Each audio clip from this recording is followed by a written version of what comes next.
রহমানির রহিম। প্রিয় কক্সবাজারবাসী, আসসালামু আলাইকুম।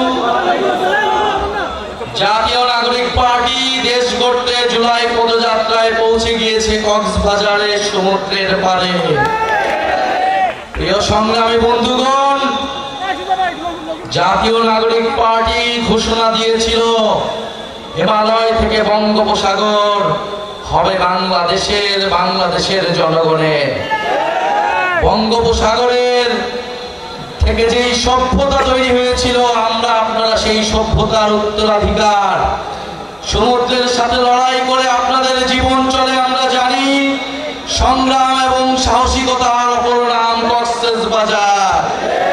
প্রিয় সংগ্রামী বন্ধুগণ, এই কক্সবাজারের মাটি থেকে আমরা আজকে জাতীয় নাগরিক পার্টি গণ অভ্যুত্থানের 1 বছর পূর্তিতে আমরা আপনাদের কাছে এসেছি জুলাই গণ অভ্যুত্থানের বার্তা নিয়ে, নতুন বাংলাদেশের বার্তা নিয়ে। আমরা জানি কক্সবাজারের পর্যটন শিল্পের জন্য কক্সবাজার বিখ্যাত, কিন্তু এই পর্যটন শিল্পকে আমরা যথাযথ মর্যাদা দিতে পারি নাই। আমরা কক্সবাজারের মানুষকে সাথে নিয়ে এই পর্যটন শিল্প গড়ে তুলতে পারি নাই। পর্যটন শিল্পের নামে এখানে লুটপাট উচ্ছেদ হয়েছে। আমরা চাই পরিবেশ বান্ধব পর্যটন শিল্প গড়ে তুলতে হবে, যেখানে কক্সবাজারের মানুষের হক এবং অধিকার নিশ্চিত করতে হবে। প্রিয় সংগ্রামী কক্সবাজারবাসী, আমরা জানি রোহিঙ্গা ইস্যু দীর্ঘদিন ধরে বাংলাদেশে একটি সমস্যা হিসেবে বিবেচিত হয়ে রয়েছে। রোহিঙ্গা জনগোষ্ঠীর প্রতি আমাদের দরদ রয়েছে। তাদেরকে অধিকারহীন করে রাষ্ট্রহীন করে রাখা হয়েছে, কিন্তু তার সমাধান এটা না যে বছরের পর বছর বাংলাদেশ তাদের দায়িত্ব নেবে। রোহিঙ্গাদের দায়িত্ব নিতে গিয়ে আমাদের কক্সবাজারের মানুষের প্রতি আমরা বেইনসাফি করছি কিনা সেদিকেও আমাদের খেয়াল রাখতে হবে। ফলে কক্সবাজারের মানুষ তাদের যাতে নিরাপত্তা, আইন শৃঙ্খলার বিঘ্ন না ঘটে, এই সবকিছু বিবেচনায় রোহিঙ্গাদের প্রত্যাবর্তনের জন্য অতি দ্রুত আমাদেরকে ব্যবস্থা নিতে হবে।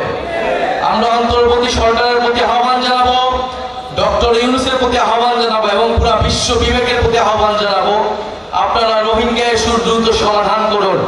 রোহিঙ্গাদের তাদের যেটা দেশ, তাদের যে রাষ্ট্র, সেইখানে তাদেরকে সম্মানের সহিত, অধিকারের সহিত পৌঁছানোর ব্যবস্থা করুন। প্রিয় সংগ্রামী বন্ধুগণ, আমরা জানি কক্সবাজার গত ফ্যাসিস্ট আমলে সন্ত্রাসের অভয়ারণ্য হয়ে গিয়েছিল, মাদকের অভয়ারণ্য হয়ে গিয়েছিল।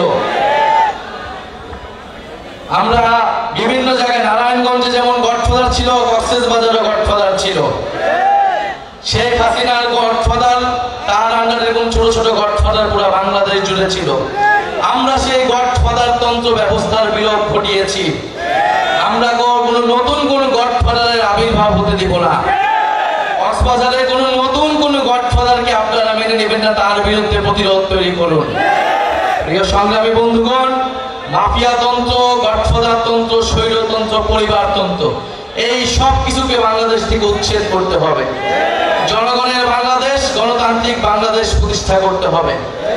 প্রিয় সংগ্রামী কক্সবাজারবাসী, এই কক্সবাজারে আমরা জানি জুলাই গণ অভ্যুত্থানের সময় লড়াই হয়েছিল, আন্দোলন হয়েছিল। আপনাদের মাটির সন্তানেরা জীবন দিয়েছেন, শহীদ হয়েছে।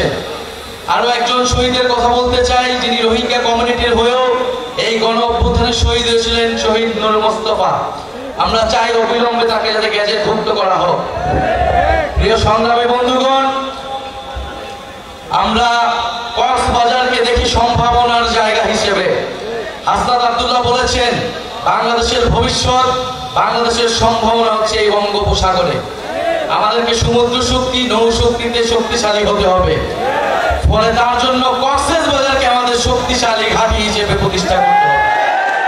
পুরা কক্সবাজারকে, পুরা বাংলাদেশটা বিশ্বের বুকে এক মডেল হিসেবে প্রতিষ্ঠা করতে হবে। আমরা সেই কক্সবাজার দেখতে চাই। প্রিয় বন্ধুগণ, জাতীয় নাগরিক পার্টি আপনাদের সেই কক্সবাজারের জন্য, সেই সম্ভাবনাময় কক্সবাজার প্রতিষ্ঠার জন্য লড়াই করবে, কাজ করবে। আমরা একটা নতুন বাংলাদেশ, নতুন কক্সবাজার আপনাদেরকে উপহার দিতে চাই এবং সেজন্য আপনাদেরকে আমাদের সাথে থাকার আমরা আহ্বান জানাই। কক্সবাজারবাসী আমাদের সাথে থাকবে, জাতীয় নাগরিক পার্টির সাথে থাকবে। আমি জানি আপনারা থাকবেন, যেরকমটা গণ অভ্যুত্থানের মধ্যে ছিলেন। পরিশেষে আরেকটা কথা বলতে চাই, কক্সবাজারের জনগণ, পুরো বাংলাদেশের জনগণ সংস্কারের জন্য অপেক্ষা করছে।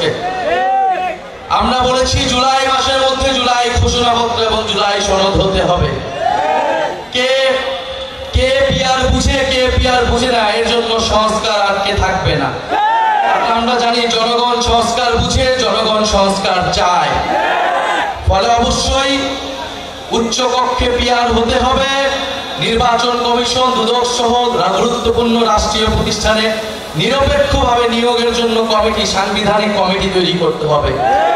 এই দুইটা সংস্কার প্রস্তাবনা ঐক্যমত হলেই জুলাই সনদটি তৈরি হয়ে যায়। আমরা আহ্বান জানাবো জনগণের দিকে তাকিয়ে, বাংলাদেশের দিকে তাকিয়ে আমরা সকল দল যাতে সংস্কারের পক্ষে ঐক্যমত পোষণ করি। কারণ এই সংস্কার কোনো দলের পক্ষে নয়, কোনো দলের বিপক্ষ নয়, এটা বাংলাদেশের পক্ষে, জনগণের পক্ষে। প্রিয় সংগ্রামী বন্ধুগণ, 3 আগস্ট শহীদ মিনারে আমরা জড়ো হচ্ছি। আপনাদের কক্সবাজারের রূপরেখা আমরা দিব, কেমন কক্সবাজার আমরা চাই, কেমন বাংলাদেশ আমরা চাই। আর জুলাই ঘোষণাপত্র, জুলাই সনদ আমরা অবশ্যই আদায় করে ছাড়বো ইনশাআল্লাহ।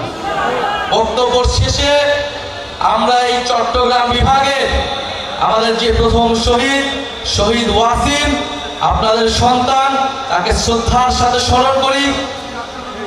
আমরা তার নামে স্লোগান দিয়ে আজকের সমাবেশ আমরা সমাপ্ত ঘোষণা করব। আবু সাঈদ মুগ্ধ।